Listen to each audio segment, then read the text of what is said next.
Depuis plus de 30 ans, les parents de Jenny Lynn se battent pour retrouver l'identité du meurtrier de leur fille. Et pourtant, pendant des années, un tueur en série a été suspecté. Alors est-il coupable ou innocent ?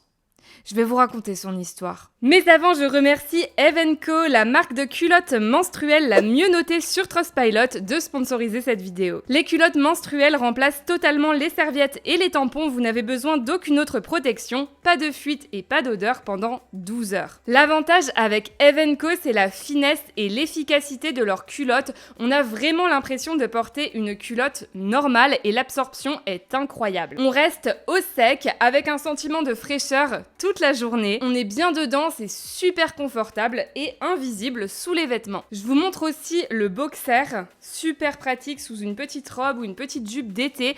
Et personnellement, ce qui m'a fait définitivement adopter Eve & Co, c'est surtout le confort, puisque c'est une période du mois pendant laquelle on a juste besoin de se sentir à l'aise. Donc une culotte toute douce en coton bio, c'est l'idéal. Et en plus, on n'a aucune sensation d'humidité, donc on est vraiment bien dedans, c'est le top. Attention, en ce moment, c'est les Happy Days. Chez Eve & Co, il y a 66% de réduction sur tout le site.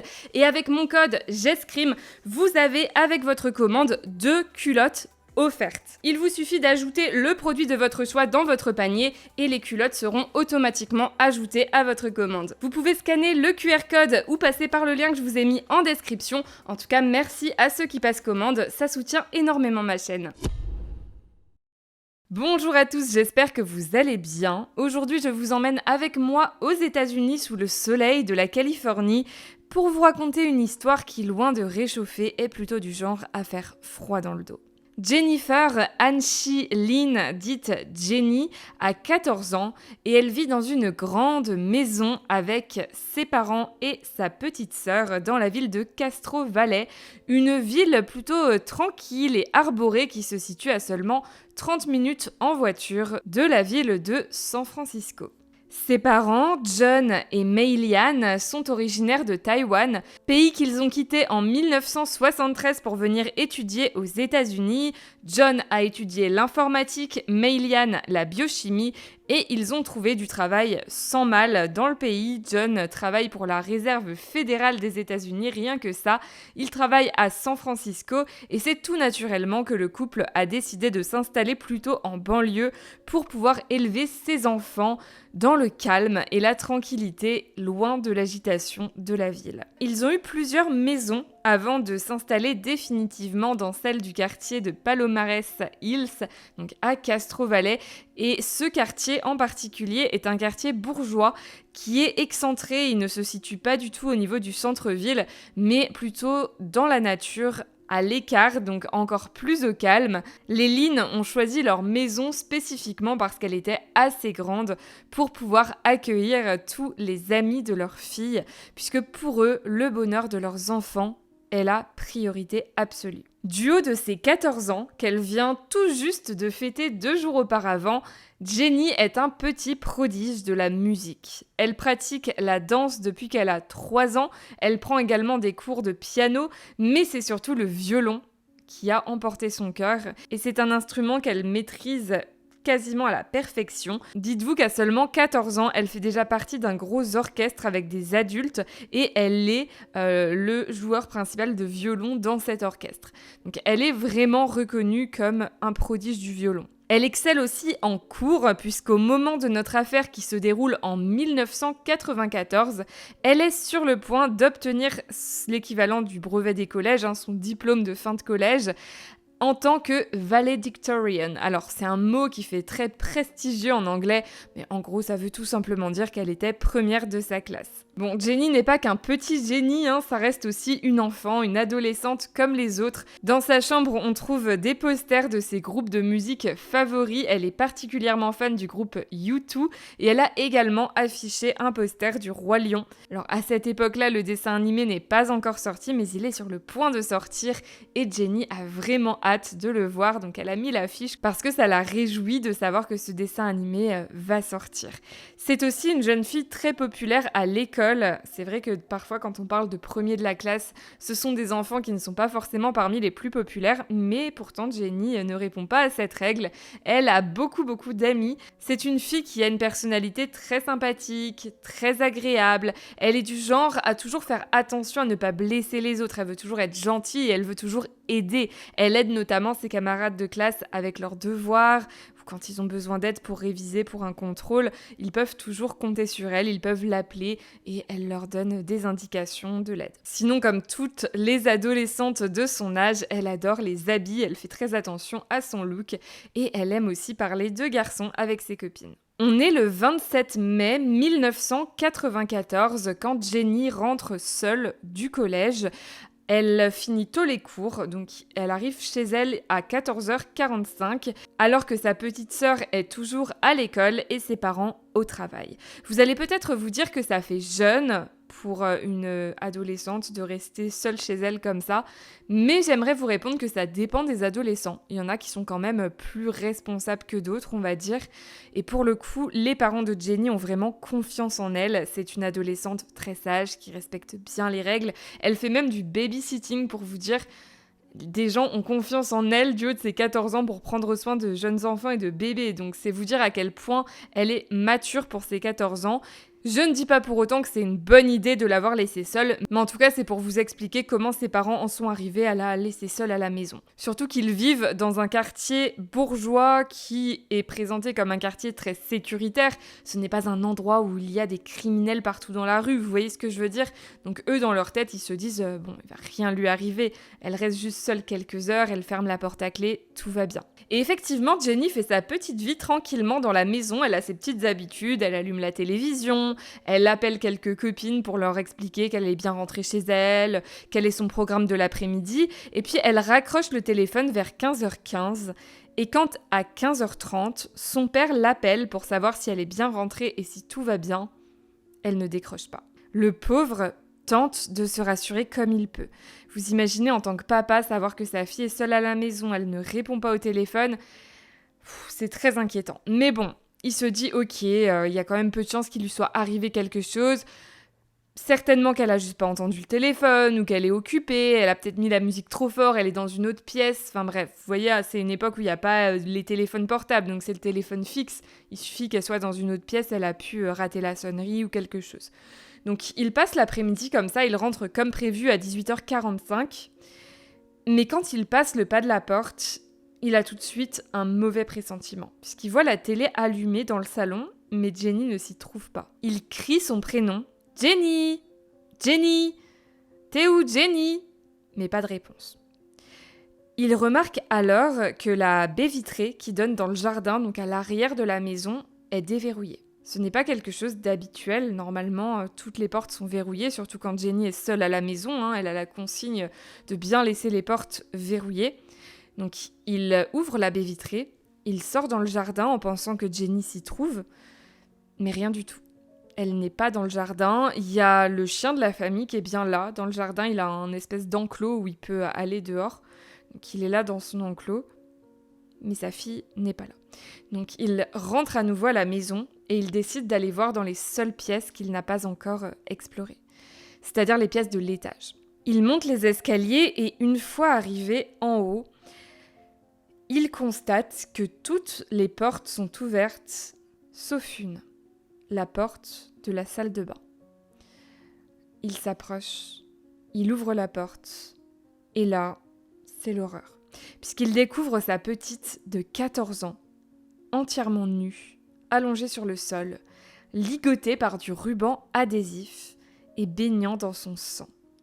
Elle a été poignardée à plusieurs reprises au niveau de l'abdomen. Jenny est morte. On pourrait penser comme ça qu'il s'agit d'un crime sexuel, mais rien n'a pu prouver qu'il y ait eu des violences sexuelles sur Jenny. Donc, la théorie, c'est que le tueur a soit changé d'avis, soit qu'il a été dérangé par quelque chose ou qu'il a eu peur, ou enfin bref, qu'il y a eu un événement qui est survenu et qui l'a fait prendre la fuite au lieu de rester plus longtemps avec le corps de Jenny. Le monde de la famille Lynn s'écroule. Eux qui vivaient une vie tellement heureuse et paisible ont basculé dans un véritable cauchemar. Mais il y a une chose qui leur permet de tenir le coup. C'est qu'ils sont déterminés à retrouver le monstre qui a fait ça à leur précieuse Jenny. La première hypothèse de la police quand ils arrivent sur les lieux, c'est que la personne qui a fait ça est un homme. Tout simplement car Jenny ne semble pas s'être défendue. Donc ils partent du principe que la personne devait être plus forte que Jenny et qu'elle a pu par conséquent la maîtriser. Le tueur est entré dans la maison par une fenêtre qu'il a cassée. Puis ensuite il a passé le bras, il a ouvert et il est entré. Et le tueur est parti par la baie vitrée, ce qui explique pourquoi elle était déverrouillée. Les chiens de la police ont réussi à sentir l'odeur du tueur à l'extérieur, donc à travers des champs, mais ensuite la piste s'arrête au niveau de collines et on ne sait pas où il est allé ensuite. Il semble évident aux policiers également, en plus du fait que le tueur soit un homme, que cet homme connaissait un minimum la famille Lynn ou Jenny seulement, mais en tout cas voilà. Qu'est-ce qui leur fait penser ça ? C'est tout simplement le fait que Jenny a été attaquée bizarrement pile au moment où elle venait de rentrer du collège et pile au moment où elle se trouvait seule chez elle. Donc c'est forcément quelqu'un qui connaissait les habitudes de la famille et qui a peut-être même observé la famille pendant plusieurs jours ou semaines pour connaître leurs habitudes. Puisqu'il savait non seulement que Jenny était seule à la maison, qu'elle était bien rentrée du collège, et en plus qu'il avait le champ libre, que personne ne risquait de rentrer pendant qu'il était en train d'attaquer l'adolescente. Le souci, c'est qu'ils prennent pas mal de temps à étudier cette piste qui ne donne absolument rien. Donc ils décident de changer de direction et de plutôt se diriger vers la piste d'un rôdeur, quelqu'un qui aurait bien croisé peut-être Jenny dans la rue, qui l'aurait suivie et attaquée sans que ce soit quelqu'un qui connaissait déjà la famille. Et ça tombe bien puisque John, le père de famille, a quelqu'un en tête. En effet, 2 semaines avant le meurtre, c'est très récent, il a fait une rencontre plutôt effrayante, puisqu'il se trouvait à la gare quand un homme qui n'était pas très propre sur lui, voyait quelqu'un qui était un peu sale, qui avait l'air un peu marginal. Donc cet homme s'approche de lui et lui dit comme ça « J'ai une proposition à vous faire, j'ai enlevé votre fille ». C'est terrifiant. Bon, fort heureusement, John sait à ce moment-là que ses filles sont en sécurité. Jenny se trouve à une leçon de piano, il l'a déposée là-bas, il sait qu'elle s'y trouve, mais c'est quand même une rencontre plutôt déconcertante. Donc il a gardé ça en tête, et en rentrant chez lui, il a quand même vérifié que tout allait bien, mais ses filles allaient bien. Donc il présente cette théorie à la police, et les policiers sont quand même intéressés, ils essayent de retrouver cet homme. Ils ont même établi un portrait robot, mais ça n'a rien donné. Et de toute façon, ils ont fini par se dire que c'était juste sûrement quelqu'un qui avait soit des problèmes de santé mentale, soit qui avait consommé un peu trop de drogue ou d'alcool, que c'était des propos totalement incohérents et que le fait que Jenny soit morte 2 semaines seulement après qu'il ait tenu ses propos n'était qu'une coïncidence. Au total, ce sont plus de 50 personnes qui ont été soupçonnées par les enquêteurs. Parmi eux, on trouve par exemple un homme qui distribuait des tracts dans le quartier et qui avait l'air un peu étrange. On trouve également un autre homme qu'un voisin a dénoncé assez longtemps après le crime parce qu'il avait peur que cette personne s'en prenne à lui. Donc il ne connaît pas cet homme, mais en tout cas il aurait vu un homme avec un blouson noir et une casquette devant la maison des Lynn le jour du meurtre. C'est quand même un témoignage très intéressant, mais cet homme n'a jamais été retrouvé. Finalement, les années passent sans que l'enquête n'avance plus que ça, et elle n'est pas loin de devenir un cold case quand en 2006, les policiers font une annonce choc. Ils prennent la parole dans les médias pour expliquer que ça fait déjà plusieurs années qu'ils soupçonnent très fortement un tueur en série d'être responsable de la mort de Jenny. Et ils disent que s'ils l'annoncent là maintenant en 2006, c'est qu'ils sont désormais convaincus à 100% que c'est lui le tueur. Donc il le désigne finalement comme le coupable en disant voilà, on a résolu l'affaire, on sait qui c'est. Et le tueur en série en question s'appelle Sebastian Alexander Shaw. Avant de prendre le nom de Sebastian Shaw, il s'appelait Shao Kwong-ho et il est né dans la province de Phuoc Tuy dans le sud du Vietnam en 1967. La vie de Sebastian commence plutôt mal, c'est une vie assez triste puisqu'à l'âge de seulement 10 mois, il perd sa maman qui décède et son papa n'est pas disponible pour l'élever puisqu'il est militaire, il est très peu à la maison, il est beaucoup en déplacement. En plus, ça arrive pendant la guerre du Vietnam, donc forcément, voilà, le père militaire est très occupé, on peut dire ça comme ça. Donc, Sebastian est confié à des voisins. Cependant, il attrape une maladie à cause d'une piqûre de fourmi rouge. Et c'est comme ça que sa tante réalise qu'en fait, ses voisins s'en occupent extrêmement mal. Sébastien, malgré son très jeune âge, est plus ou moins livré à lui-même. Donc elle récupère l'enfant et elle l'élève. Plus tard, son père s'est remarié au Vietnam. Il a eu 2 autres enfants, donc qui sont des demi-sœurs de Sébastien. Ce sont des filles. Mais à cause de la guerre, ils ne peuvent pas rester au Vietnam. Le père de Sébastien fuit aux États-Unis. Il abandonne sa nouvelle famille, donc sa femme et ses 2 filles, et il part uniquement avec Sébastien, son fils aîné, alors âgé de 8 ans. Aux États-Unis, sa vie n'est pas très stable ni réconfortante, puisqu'à cause du travail de son père, ils ont déménagé dans plusieurs États. Ils ne sont jamais restés au même endroit, et Sébastien se fait battre par son père. D'ailleurs, son père s'est remarié aux États-Unis assez rapidement après son arrivée, donc il a une nouvelle femme et 2 nouveaux enfants avec cette femme-là, alors qu'il a encore sa femme et ses 2 autres enfants au Vietnam. Et Sébastien donc est battu très régulièrement à la maison, ça se passe vraiment pas bien, et à l'école ça ne se passe pas bien non plus, puisqu'il est harcelé par les autres enfants à cause de son poids. En plus de ça, le comportement de Sébastien à l'école est problématique, il a des réflexions de la part des maîtresses, car il lui arrive d'exploser. Il a vraiment beaucoup de mal à gérer ses émotions, donc il se met à hurler, à mal se comporter. Mais en même temps, ça peut se comprendre, puisqu'à peine arrivé aux États-Unis, il a été agressé sexuellement par des amis de son père.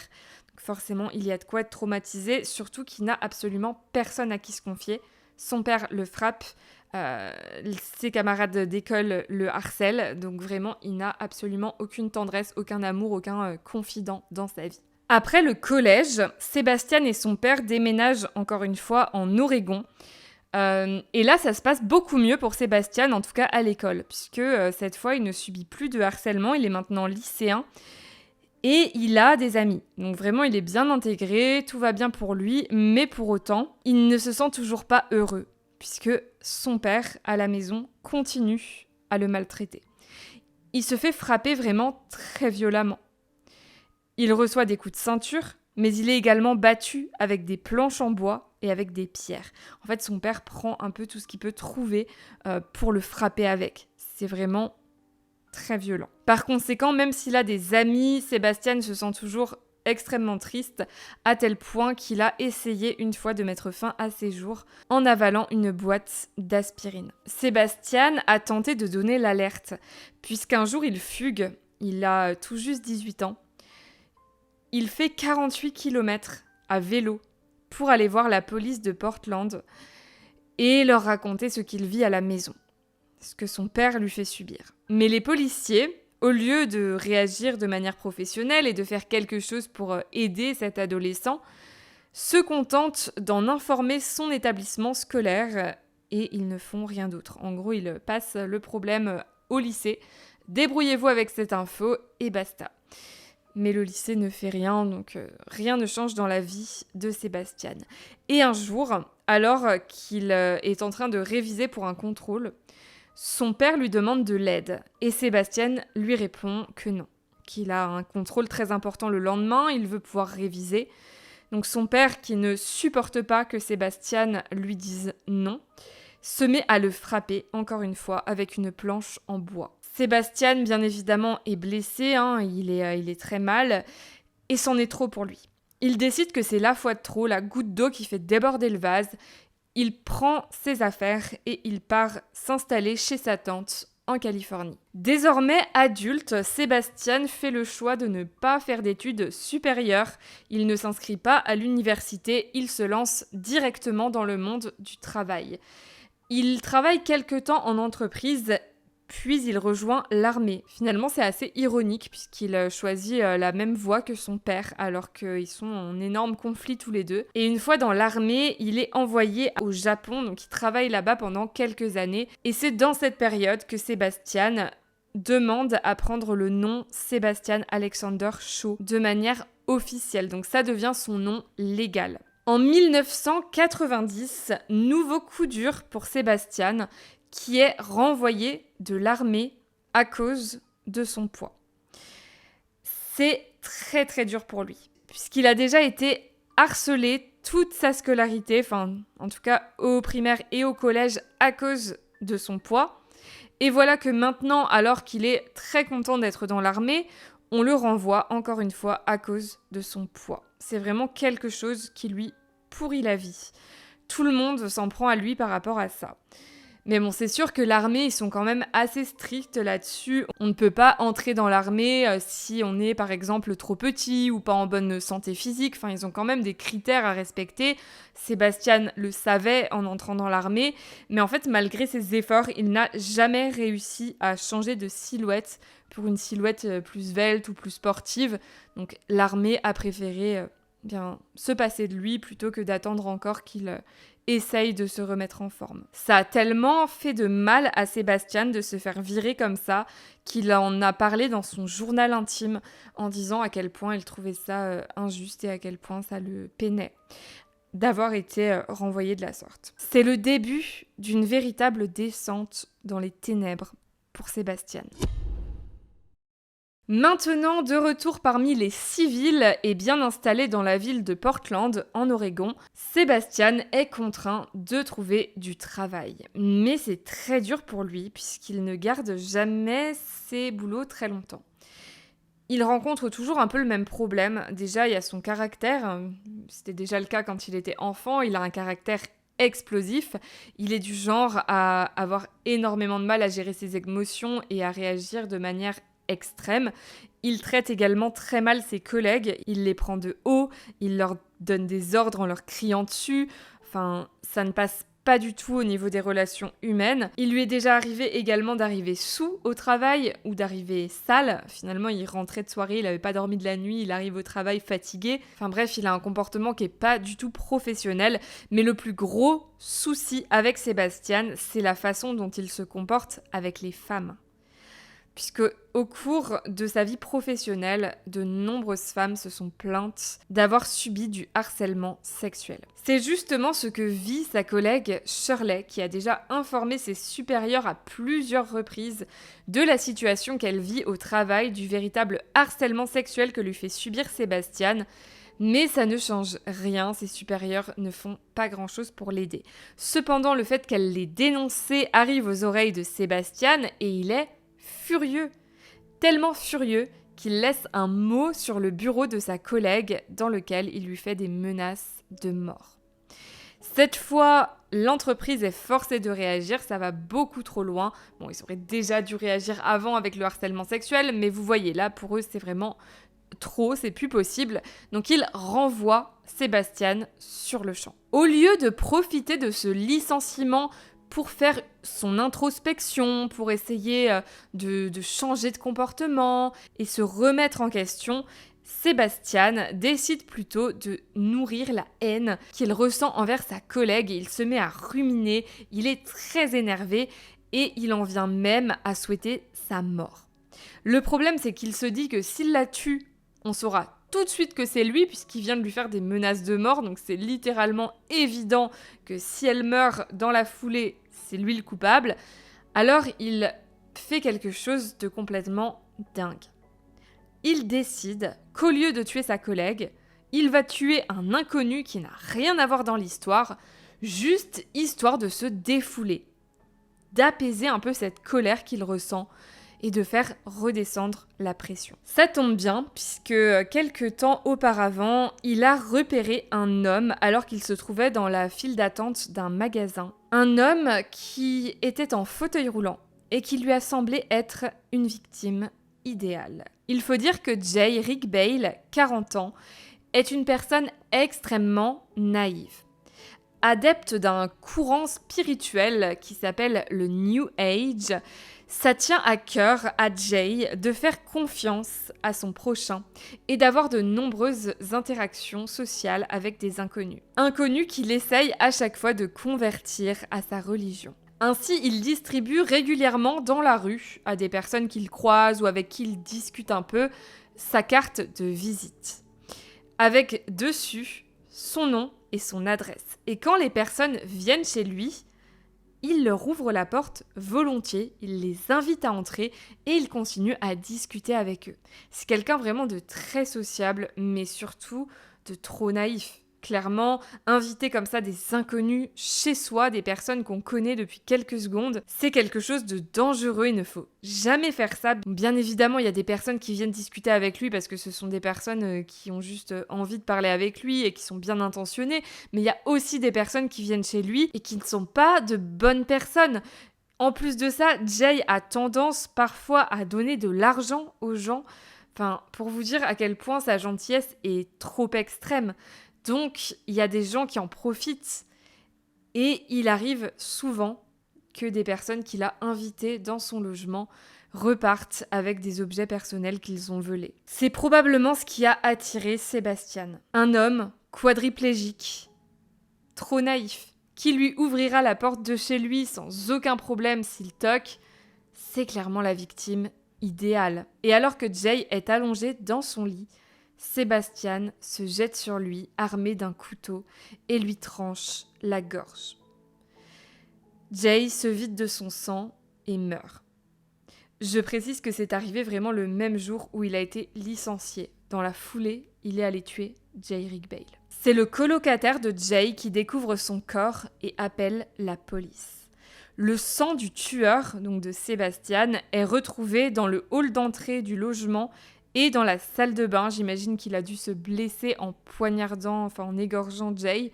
Ça arrive souvent que les tueurs qui utilisent un couteau se blessent eux-mêmes à la main, puisque leur main glisse sur le manche du couteau et vient se blesser sur la lame. Malheureusement, l'ADN de Sébastien n'est pas dans le système, donc ils ont beau récupérer le sang et l'analyser, ça ne matche avec aucun criminel connu.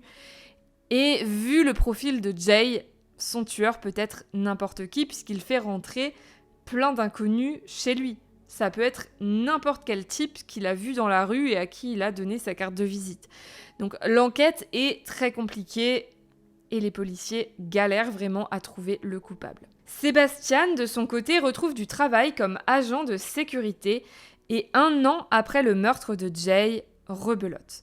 Il se dispute violemment avec ses colocataires et il se dit que plutôt que de les tuer eux, ce qui attirerait forcément les soupçons vers lui, eh bien il va tuer des inconnus, là encore, parce qu'il est trop énervé et qu'il a comme ce besoin de tuer quelqu'un, ou en tout cas cette envie de tuer quelqu'un. Il repère une jeune femme de 18 ans qui s'appelle Donna Ferguson et il la suit jusqu'à chez elle pour avoir son adresse.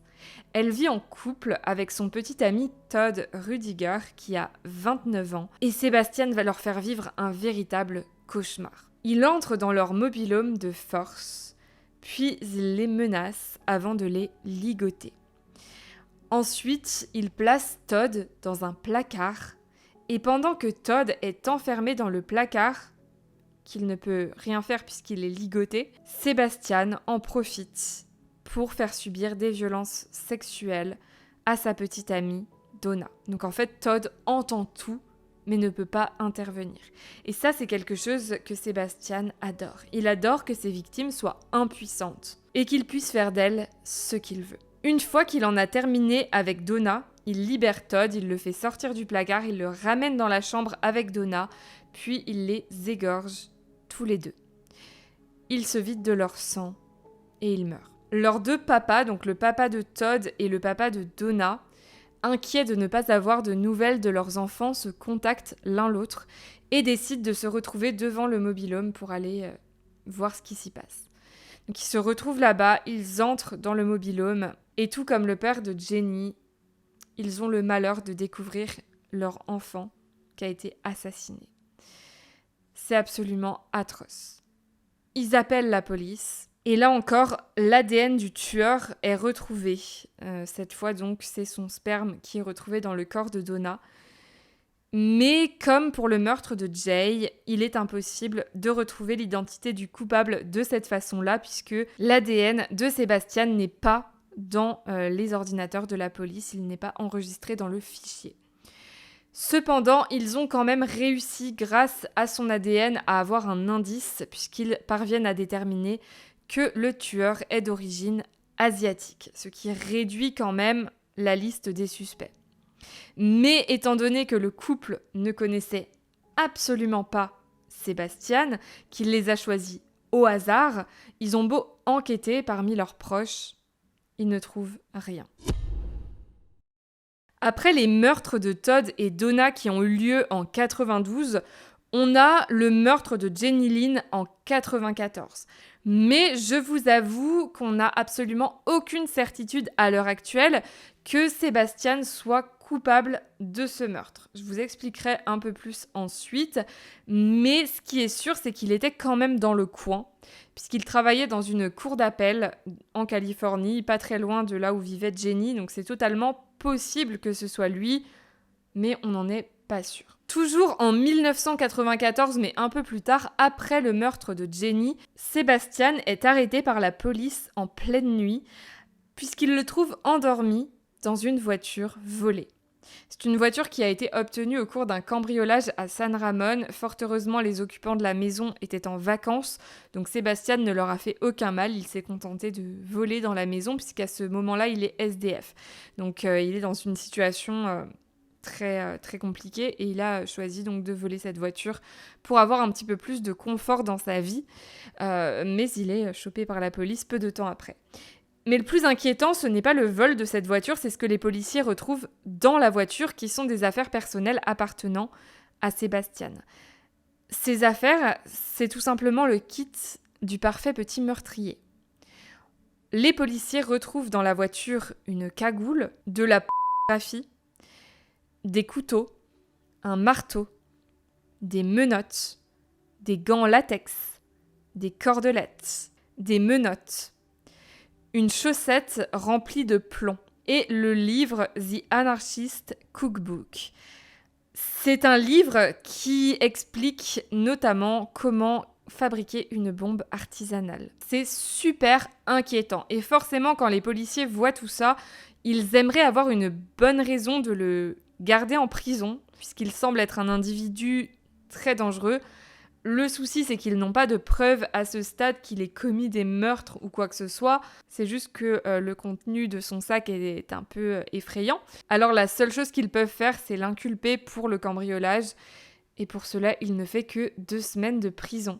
Et à l'issue de ces 2 semaines de prison, il a le culot de demander aux policiers s'il peut récupérer ses petites affaires personnelles. En 1995, Sebastian retourne vivre dans l'Oregon. Et là-bas, il fait de l'intérim, donc il enchaîne des petits boulots. Ça se passe toujours très mal avec ses collègues et comme d'habitude, il est en colère, il a besoin de faire descendre un peu la pression et pour cela, qu'est-ce qu'il fait ? Il attaque quelqu'un qu'il ne connaît pas, qu'il choisit au hasard. Et il jette son dévolu sur une jeune femme de 25 ans qui s'appelle Amanda. Il entre de force chez elle en la menaçant à l'aide d'un pistolet. Et une fois arrivé chez elle, il lui fait subir des violences sexuelles pendant 2h30 après l'avoir ligotée. Comme vous le savez, il aime que ses victimes soient vulnérables, qu'elles aient peur, qu'elles ne se défendent pas. Il les attache pour qu'elles ne puissent rien faire contre lui. Or, Amanda est une véritable lionne. Vous savez que quand quelqu'un comme ça vit une situation traumatisante, on n'a pas tous la même réaction face à la peur et face au danger. Je pense quand même que dans la majorité des cas, les gens sont un peu paralysés. On a tendance à se dire il vaut mieux que je reste calme parce que sinon la situation va empirer, cette personne risque de me faire encore plus de mal, surtout que je vous rappelle qu'elle là, elle est ligotée, elle est face à un homme armé, mais dans de rares cas, on a des gens, je sais pas comment ils trouvent ce courage ou cette folie en eux, mais en tout cas, ils se défendent. Et c'est le cas d'Amanda. Amanda se défend comme une lionne, alors qu'elle est clairement en position de faiblesse. Elle hurle de tous ses poumons, elle se débat, elle essaye de se libérer de ses liens. Enfin bref, elle en fait voir de toutes les couleurs à Sébastien. Et alors qu'il essaye de l'étouffer avec un oreiller, il finit par laisser tomber. Amanda aurait pu être une 4e ou 5e victime de Sébastien, mais finalement, elle s'en sort. Bon, bien évidemment, après avoir vécu quand même des violences sexuelles terribles pendant un très long moment et forcément avec tous les traumatismes qui en découlent, mais au moins elle est en vie. Tout ça parce qu'elle s'est débattue et qu'elle a crié très fort. L'ADN de Sébastien a pu être récupéré dans la bouche d'Amanda. Mais malheureusement, comme les autres victimes avant elle, l'ADN ne matche pas, donc ça ne donne rien. Après ça, Sébastien a uniquement eu des problèmes avec les autorités pour des choses moins graves, mais ça reste quand même toujours de la violence, puisque à une reprise, il s'est disputé avec un colocataire et il était tellement énervé contre ce coloc qu'il est allé chercher un pistolet et il a tiré des coups de feu dans la chambre du coloc. Il a également violenté une de ses demi-sœurs qu'il a poussée très violemment. Mais bon, à part ça, voilà, rien d'autre, à moins qu'on ne soit pas au courant de tout. Mais en tout cas, de ce qu'on sait, ce sont les 2 gros événements qu'il y a eu en 1996 après l'agression d'Amanda. En 1997, la police découvre que c'est le même ADN qui est impliqué dans l'agression sur Amanda et dans le double meurtre de Donna et Todd. Je ne sais pas pourquoi ils n'ont pas fait le rapprochement avec le meurtre de Jay, alors que Jay est originaire de la même ville qu'Amanda. Ils ont été tués dans la même ville et pourtant ils font pas le rapprochement. Je vous avoue, j'ai cherché l'information parce que je me suis dit mais comment ça se fait ?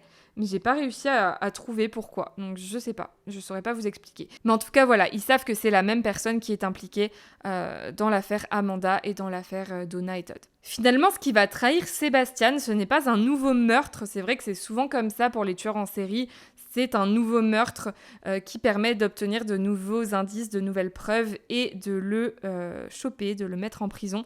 Mais là, ce n'est pas le cas, c'est une affaire de harcèlement qui va permettre à l'enquête d'avancer, puisqu'il y a une ancienne collègue de Sébastien qui porte plainte contre lui en expliquant aux policiers qu'elle est terrifiée, puisqu'elle a l'impression que Sébastien la suit, en tout cas il lui fait subir du harcèlement, il va à son travail pour poser des questions sur elle à ses collègues, des choses comme ça, donc elle a vraiment peur, et les policiers, quand ils regardent un peu le profil de Sébastien, voit que c'est un gars qui a déjà été trouvé avec des objets très compromettants dans sa voiture, que c'est quelqu'un qui a des problèmes de violence depuis toujours, qui est connu des services de police.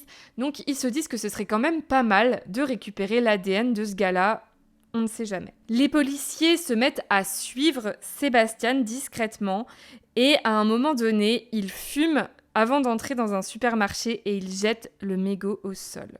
Les policiers se précipitent pour récupérer le mégot sans que Sébastien ne s'en aperçoive.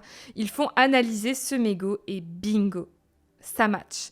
Ils tiennent la personne qui a tué Donna et Todd et qui a agressé Amanda. Sébastien est arrêté et il est très calme, très détendu, alors qu'on l'accuse quand même de choses extrêmement graves. Beaucoup de gens seraient stressés à sa place, mais pas du tout. Sébastien va jusqu'à chanter et danser dans sa cellule, pour vous dire à quel point il est détendu. Et en interrogatoire, par contre, il est très peu bavard. Donc, son arrestation n'a pas permis de le relier à d'autres meurtres. Il refuse de répondre aux questions des enquêteurs à ce sujet. En 1999, alors que Sébastien est en prison, dans l'attente de son procès, un codétenu prévient les autorités que Sébastien lui a fait une révélation intéressante puisqu'il lui a dit qu'il était en fait responsable de 13 meurtres. Il n'a pas donné plus de détails que ça, donc il y a des policiers qui viennent dans la prison pour interroger un peu Sébastien et ils ont été hyper choqués par lui et par sa personnalité. Parce que c'est quelqu'un de très froid. Tellement froid qu'ils disent qu'il leur a fait penser à un reptile. C'est quelque chose qui a marqué aussi les familles des victimes et qui, du coup, quand ils parlent de Sébastien, disent aussi que c'était comme un reptile. Dans le sens où c'est quelqu'un qui, tel un reptile qui tuerait sa proie et qui continuerait sa vie comme si de rien n'était, ne ressent absolument aucune émotion face aux horreurs qu'il a commises. Pour lui, c'est quelque chose de banal. Il raconte ça comme il raconterait n'importe quel événement de sa vie, sans aucune émotion. Il est totalement détaché et il explique aux policiers qu'effectivement, oui, il a bien commis d'autres meurtres, mais il reste vague. La seule information qu'il leur lâche, c'est qu'un de ces meurtres a été commis en Californie. C'est dans cette période que les policiers enquêtant sur la mort de Jenny Lynn se mettent à soupçonner Sébastien d'être responsable de ce meurtre. Justement, le fait qu'il ait dit « j'ai commis un meurtre en Californie », Jenny a été tuée en Californie, ils se disent qu'il a en fait avoué à demi-mot qu'il était le responsable de ce crime. Malheureusement, étant donné que Sébastien est déjà avec leurs collègues en train d'être inculpé, qu'il attend un procès, etc., ils sont plus ou moins obligés d'attendre avant de pouvoir intervenir et eux-mêmes interroger Sébastien et essayer d'enquêter sur lui. C'est pour ça que ce n'est qu'en 2006 qu'ils ont annoncé au public que Sébastien était également coupable du meurtre de Jenny. Mais revenons en arrière, puisqu'avant ça, il y a le procès de Sébastien, donc pour l'affaire Amanda et l'affaire Donna et Todd. Pas pour l'affaire Jay Rick Bale, je vous rappelle que ça, c'est arrivé après. Donc il est uniquement inculpé pour ces 3 faits. Et le procès est plutôt rapide puisqu'il plaide coupable. Voilà, il avoue que c'est lui sans aucun problème. Il explique qu'il a fait ça parce qu'il s'était disputé avec ses collègues, etc. Enfin, ce que je vous ai raconté, en fait, c'est lui qui l'a expliqué aux enquêteurs. Et il écope pour ses meurtres et ses violences sexuelles de 2 peines de prison à vie consécutives sans possibilité de libération conditionnelle. Ce n'est qu'en l'an 2000 que Sébastien est également relié au meurtre de Jay Rick Bale. Comme je vous l'ai dit, je ne sais pas du tout pourquoi ça n'a pas été déterminé en même temps, puisqu'ils avaient son ADN déjà à l'époque. Enfin, il y a peut-être une information que j'ai pas réussi à trouver. Mais en tout cas, c'est après qu'on lui ait fait une prise de sang en prison que les enquêteurs ont refait une analyse ADN et que ça a matché avec l'affaire Jay Rick Bale. Donc il a été jugé à part pour ce crime. Et là, le procureur décide qu'il veut absolument que Sébastien soit condamné à mort. Mais quand Sébastien et son avocat entendent ça, ils ne l'entendent pas de cette oreille. Il décide de demander au procureur s'il accepterait un marché. Puisque Sébastien a dit qu'il était responsable de 13 meurtres, il explique au procureur qu'il est prêt à donner des informations sur ces meurtres, sur ses autres victimes, mais qu'en échange, il aimerait qu'on retire la peine de mort de la table. En fait, qu'il ne puisse pas être condamné à mort, ni pour le meurtre de Jay Rick Bale, ni pour d'autres affaires. En gros, il ne pourra jamais être condamné à mort. Et le procureur, contre toute attente, refuse. Enfin, à la base, il lui a dit « Ok, on peut faire ça, mais je veux d'abord les informations et ensuite on en discute. En gros, je te promets rien, mais donne-moi les infos. » Bien évidemment, ça ne fonctionne pas. Hein. L'avocat de Sébastien et Sébastien lui disent que c'est pas possible. Que d'abord, il promet qu'il n'aura pas la peine de mort, ensuite il donne les infos.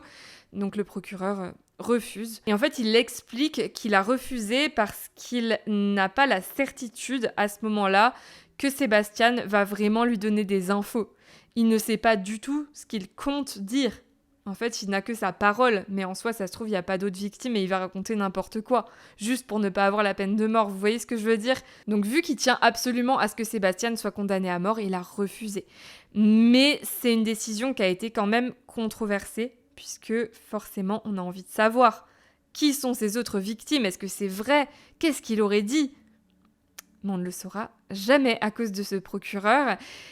Et le truc, c'est qu'en plus, forcément, Sébastien et son avocat disent « Ok, puisqu'on nous a refusé notre marché, bah nous, on va aller au procès. On va pas plaider coupable. » Donc il plaide non coupable juste pour avoir un procès et essayer de convaincre les jurés de ne pas lui mettre la peine de mort. Et à l'issue du procès, les jurés ne parviennent pas à se mettre d'accord sur la peine de mort. Il faut une unanimité pour qu'il y ait peine de mort. Or, il y a seulement 9 jurés sur les 12 qui sont favorables à la peine de mort. Donc, Sébastien écope d'une peine de prison à vie supplémentaire. Il en a maintenant 3 consécutives à exécuter. Donc, autant vous dire qu'il ne sortira jamais de prison. Mais c'est extrêmement rageant pour les familles. Et il y a notamment la mère de Todd qui s'est exprimée et elle en veut énormément au procureur. Puisqu'en fait, il a refusé le marché pour que Sébastien soit condamné à mort. Et au final, non seulement il n'est pas condamné à mort, mais en plus, du coup, on n'a pas les infos. Et Sébastien, c'est le genre de tueur qui ne donne pas d'infos. Des fois, il y a des tueurs en série, ils vont donner plein d'infos, ils sont loquaces, limite, une fois qu'ils se sont fait choper, ils sont fiers, ils racontent tout ce qu'ils ont fait en détail, etc. Et puis, on a une autre catégorie de tueurs en série qui, eux, ne disent rien. Et c'est le cas de Sébastien. Donc là, on avait l'occasion peut-être d'avoir des informations. Et à cause de la décision de ce procureur, on ne saura jamais, finalement, ce qu'il avait à dire. Et vraisemblablement, en plus, les familles n'étaient pas spécialement d'accord avec sa décision, en tout cas la mère de Todd. Donc c'est même pas une décision qu'il a prise parce que les familles voulaient absolument qu'il soit condamné à mort, mais juste parce que lui le voulait. Donc bon, je sais pas ce que vous en pensez, mais je peux comprendre la colère des familles. Maintenant que j'en ai fini avec les jugements pour les crimes qui ont été attribués à Sébastien à 100%, on est sûr que c'est lui, revenons-en à Jenny Lynn. Je vous rappelle donc qu'en 2006, les policiers affirment dans les médias qu'ils tiennent le coupable. Ça y est, ils en sont sûrs. Sébastien Shaw, qui a déjà été arrêté pour 3 meurtres, est le tueur de Jenny. Mais le problème, c'est qu'ils se sont un petit peu emballés. En fait, à l'époque, ils refusent de divulguer plus d'informations que ça sur l'enquête. Donc, ils disent simplement c'est lui, mais ils ne disent pas pourquoi ils pensent que c'est lui. Vous voyez ce que je veux dire ? Ils ont refusé de donner la liste des preuves, ils ont refusé de dire ce qui les laissait à penser que c'était lui ou quoi que ce soit. Ils disent, écoutez, il y a pas mal de similitudes entre notre enquête et les autres affaires, donc on sait que c'est lui et on a des preuves, on est sûr et certain. Mais je peux pas vous dire ce qui les a laissé penser que c'était lui puisque ils ne l'ont pas dit au public. Et je pense qu'il ne devait pas avoir tant que ça de preuves ou quoi que ce soit, puisque le procureur a dit aux policiers « il est hors de question de l'inculper ». Les preuves sont insuffisantes. Si on l'envoie au procès, ça va rien donner, et clairement, il a déjà été condamné pour 3 meurtres. C'est pas forcément utile d'aller au procès alors que vous n'avez pas assez d'éléments. Donc on continue l'enquête. Si vous avez plus d'éléments, pas de souci, on le jugera pour ce crime. Mais là, dans l'état, c'est pas possible. Donc finalement, Sébastien n'a jamais été inculpé ou condamné pour le meurtre de Jenny Lynn. Mais pendant des années, il reste quand même le suspect numéro 1 dans cette affaire. Si vous tapez le nom de Jenny sur Google, vous tombez sur Sébastien Shaw. Si vous tapez Sébastien Shaw dans Google, vous tombez sur Jenny Lynn. C'est vraiment lié.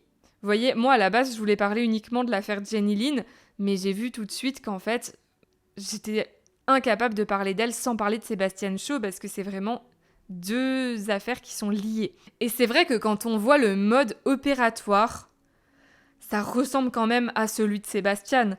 La personne qui entre dans la maison, qui commet quelque chose d'affreux, qui laisse la personne ligotée et dénudée, qui utilise un couteau sur elle.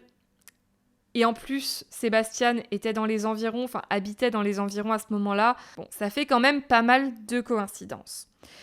Le 4 octobre 2021, Sébastien Shaw meurt en prison, après 15 années passées derrière les barreaux. Je ne sais pas de quoi il est mort, ça n'a pas été révélé au public. Je sais cependant qu'il a tenté une fois de mettre fin à ses jours en prison. C'est pas cette fois-là, c'était avant. Mais en tout cas, peut-être du coup que c'est ça qui est arrivé, mais je ne peux pas vous le promettre puisque, encore une fois, on n'a pas les infos.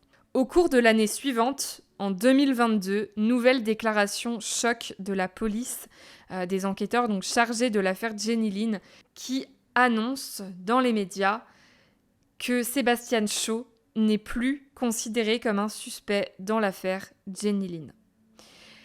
Ce qui se passe, c'est qu'ils ont retrouvé sur la scène de crime un ADN masculin inconnu. Et cet ADN n'est pas celui de Sébastien. Donc, à l'heure actuelle, ils pensent que cet homme inconnu est le tueur de Jenny. Je ne saurais pas vous dire pourquoi ils ont complètement écarté Sébastien comme ça, puisqu'encore une fois, ils n'ont pas donné les infos. Je ne sais pas pourquoi, d'habitude aux États-Unis, ils donnent toutes les infos, mais là, je pense que le fait que l'affaire ne soit pas résolue, les policiers préfèrent garder les infos pour eux, vous voyez, pour travailler dans l'ombre et éviter de compromettre l'enquête en balançant trop d'infos. Mais du coup, nous, en tant que public, on n'a pas beaucoup d'informations. Donc je sais pas pourquoi ils ont dit ça. Je sais pas pourquoi à l'époque ils l'ont accusé, puis d'un coup plus. Surtout que c'est à chaque fois, il y a des années qui se passent, donc je sais pas pourquoi d'un coup il y a des revirements de situation comme ça. Toujours est-il que là, en 2026, on ne sait toujours pas qui a tué Jenny Lynn, et vraisemblablement ce ne serait pas Sébastien Shaw. En tout cas, la seule chose qui pourrait permettre à l'heure actuelle d'identifier la personne à qui cet ADN mystérieux appartient, ce serait la généalogie. Mais à l'heure actuelle, ce n'est pas prévu qu'il y ait une analyse généalogique. Je ne sais pas si ce sera le cas un jour. Je vous tiendrai au courant si à un moment donné j'en entends parler, mais à l'heure actuelle, l'affaire Jenny Lynn est devenue un cold case. Les parents de Jenny ne baissent pas les bras. Ils ont créé la fondation Jenny Lynn à l'époque, qui est toujours en fonctionnement aujourd'hui. Une fondation qui sert à honorer la mémoire de leur fille. Et pour cela, ils financent des concerts et ils payent également des bourses d'études à de jeunes musiciens talentueux. Ils sont persuadés qu'un jour, on trouvera le meurtrier de leur fille. Ils proposent une récompense de $100 000 à toute personne qui apportera des informations permettant d'arrêter le tueur. Comme je vous l'ai dit dans la partie précédente, on ne sait pas à l'heure actuelle si Sébastien est coupable ou innocent. Selon la police, il ne le serait pas, mais en même temps, pendant des années, ils ont dit que c'était lui, donc je ne sais plus quoi penser. J'ai quand même décidé de lier les deux affaires dans cette vidéo pour les raisons que j'ai évoquées également précédemment. Mais en tout cas, le père de Jenny, avant la mort de Sébastien, lui avait écrit en prison pour tenter d'avoir des réponses. C'est très courageux de sa part d'oser comme ça écrire au tueur en sachant que tu risques d'avoir une déception en recevant sa réponse. Et je vous mets les lettres donc à l'écran. Comme ça, si jamais vous voulez faire pause pour lire les lettres dans leur intégralité, vous pouvez. Si jamais vous ne parlez pas anglais et que ça vous intéresse que je les traduise, dites-le moi en commentaire. Ça me prendra un peu de temps, mais il n'y a pas de souci. Je peux faire ça si ça vous intéresse. Je vous les mettrai dans ce cas dans l'onglet communauté. Mais là, pour la vidéo, je vais simplement vous parler de ce qu'il a répondu par rapport à Jenny, puisqu'il nie être responsable du crime. Et il prend un peu de haut le père de Jenny en lui disant qu'il ne comprend même pas qu'on l'accuse de ce crime, puisque selon lui, le mode opératoire est complètement différent. Il dit que Jenny a été retrouvée ligotée par du ruban adhésif, or lui n'utilise pas ça pour ligoter ses victimes. Et il dit également qu'il a l'impression que le meurtre de Jenny a été commis par une personne qui a prémédité son geste et qui était calculatrice et très bien organisée, alors que lui est connu pour être un tueur impulsif qui tue comme ça une personne au hasard sur le coup de la colère. Donc, selon ses dires, il n'est pas le tueur de Jenny et c'est une évidence. En tout cas, la police a repris la liste de tous les meurtres non élucidés de la côte ouest pour voir si l'un d'entre eux pouvait être mis sur le dos de Sébastien, mais ça n'a rien donné. Alors, a-t-il fait d'autres victimes ? Écoutez, en 2026, on n'a pas connaissance d'une autre victime de Sébastien, mais qui sait, peut-être qu'un jour on découvrira qu'effectivement, quand il disait avoir tué 13 personnes, c'était la vérité. Sur ce, c'est la fin de cette histoire. Je vous retrouve dans les commentaires. N'hésitez pas à liker et à booster la vidéo si vous l'avez appréciée. Et n'oubliez pas également de cliquer sur le lien que je vous ai mis en description et en commentaire si vous êtes intéressé par l'achat de culottes menstruelles Eve & Co. Je vous rappelle qu'il y a en ce moment 66% de réduction sur tous les produits Eve & Co sur leur site, donc n'hésitez pas à en profiter, c'est une réduction quand même très intéressante. Et en plus, avec mon code JESCRIM, vous avez droit à 2 culottes offertes pour toute commande. Je vous souhaite une bonne fin de semaine et un excellent week-end. Et moi, je vous retrouve la semaine prochaine pour une autre affaire criminelle.